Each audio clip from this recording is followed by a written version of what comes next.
What if I told you one security tool isn't enough to stop a cyber attack? Hackers don't just knock once. They probe, pivot, and chain together weaknesses to get what they want. That's why modern cybersecurity isn't built on a single wall. It's built in layers. In this video, we're breaking down the concept of defense in depth, what it is, how it works, and how organizations use it to stay secure even when things go wrong. Let's get into it. Defense in depth is a security strategy that uses multiple layers of protection to safeguard systems, data, and users. The idea is simple. If one defense fails, others are still in place to stop or slow down an attacker. Think of it like protecting a castle. You don't just rely on a single wall. You build moats, gates, watchtowers, and inner walls. In cybersecurity, defense in depth works the same way. You use multiple security controls at different levels to reduce the chance of a successful breach. For example, you might combine things like a firewall to block unwanted traffic, antivirus software to detect malicious files, multi-factor authentication to protect accounts, security awareness training to educate employees, and backups to restore data if something goes wrong. Each layer is designed to cover a different part of the attack surface, and together they make your defenses stronger and more resilient. Defense in depth isn't just a theory, it's a foundational approach to how modern cybersecurity is designed and implemented. Attackers don't just stop after one failed attempt. They try multiple paths, probe for weaknesses, and chain together vulnerabilities to reach their goals. That's why relying on a single security measure like a firewall or antivirus just isn't enough. With the defense in depth strategy,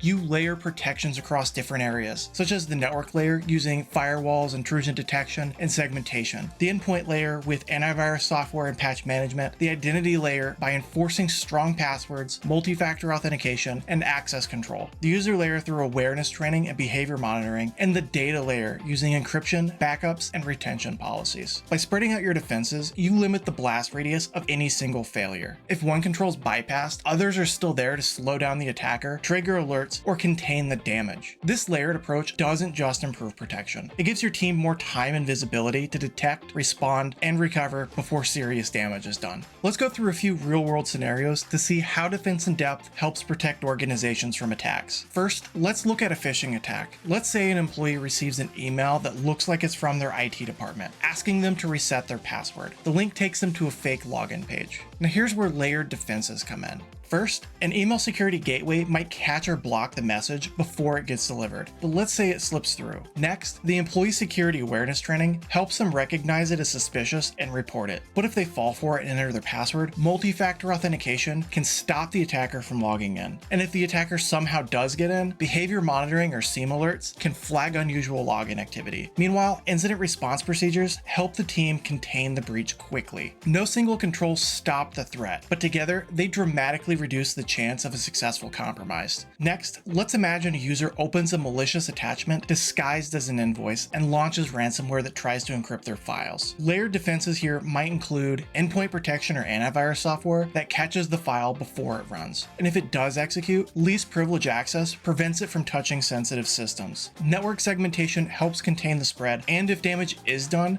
backups allow the IT department to restore files without paying the ransom. Again, user training could have prevented the click in the first place. Each layer plays a role in blocking, limiting, or recovering from an attack, and together they prevent a worst case scenario. Let's look at one final example, something that I've run into several times in my career. A company laptop is stolen from an employee's car. What happens next depends entirely on what controls are in place. Full disk encryption keeps the data unreadable without the password, and that password might be protected by multi-factor authentication, making unauthorized access more difficult. Remote wipe capabilities from mobile device management software like Microsoft Intune can erase the device when it comes back online, and data policies can prevent sensitive files from being stored locally in the first place. But policies are only effective when they're enforced, and even though the device is gone, the data and the company stay protected. In each of these examples, defense in depth isn't about stopping every threat with a single tool. It's about using multiple layers to slow down attacks, reduce damage, and give you time to respond effectively.